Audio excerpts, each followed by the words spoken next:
আজকে তৈরি করছি আলু দিয়ে রুই মাছের ঘন্ট। আপনারা তো সবাই ডাল দিয়ে খেয়েছেন, এবার আলু দিয়ে তৈরি করে খেয়ে দেখেন। সেজন্য একটু রুই মাছের বড় মাথা নিয়েছি, তাতে নুন হলুদ মাখিয়ে নিচ্ছি ভালোভাবে মাখিয়ে নিলাম। এই পর্যায়ে আমি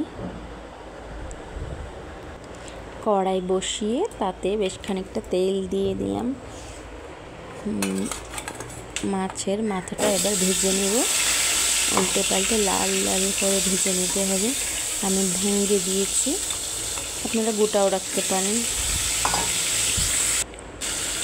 এই তো লাল লাল করে ভেজে নেওয়া আমার হয়ে গেছে।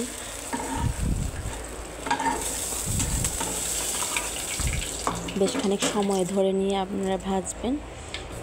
এই তো সেই কড়াইয়ে ওই তেলেতেই আমি মেথি ও তেজপাতার ফোড়ন দিয়ে দিলাম।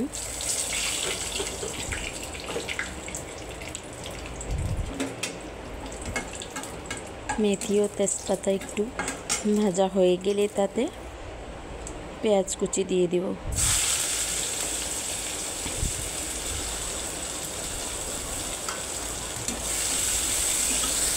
পেঁয়াজ কুচিগুলো ভালোভাবে নেড়ে চেড়ে লাল লাল করে ভেজে নিলাম।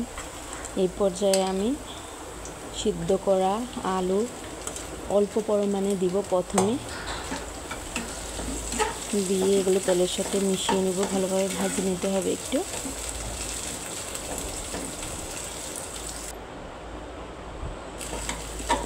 এই পর্যায়ে আমি সবগুলো আলু দিয়ে দিলাম, ভালোভাবে ভেজে নিতে হবে তেলের সাথে।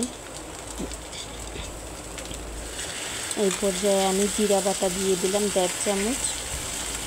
আপনারা গুঁড়ো জিরাও ইউজ করতে পারেন, আমি বাটা ইউজ করেছি। এরপর 1.5 চামচ রসুন বাটা দিয়ে দিলাম, আদা বাটা 1 চামচ দিয়ে আলুর সাথে ভালোভাবে মিশিয়ে নিতে হবে। অল্প সময় ধরে ভেজে নিতে হবে যাতে মশলার গন্ধ চলে যায়। তো এই পর্যায়ে আমি হলুদ গুঁড়া, শুকনো লঙ্কার গুঁড়া, অল্প ভাজা জিরার গুঁড়ো আমি দিয়ে দিলাম।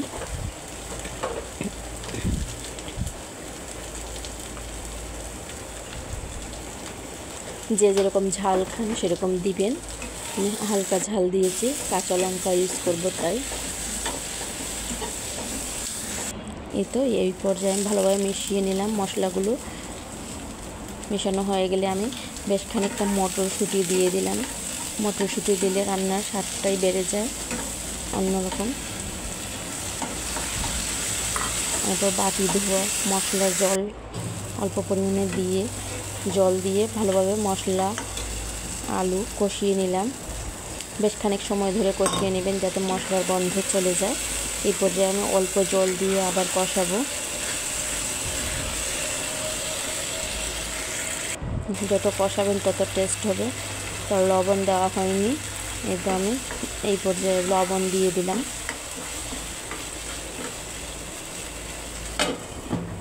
এই যে ঢেকে ঢেকে কষিয়ে নেবেন।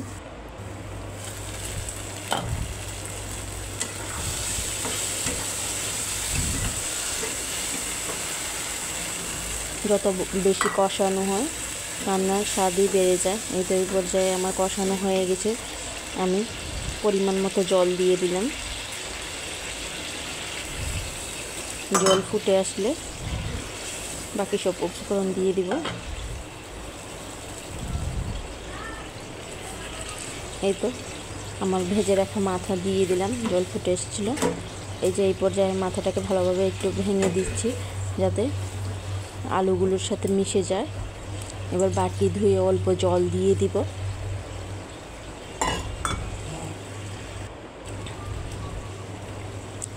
চেরা কাঁচা লঙ্কা ও গরম মশলার গুঁড়া ছিটিয়ে ঢেকে দিব।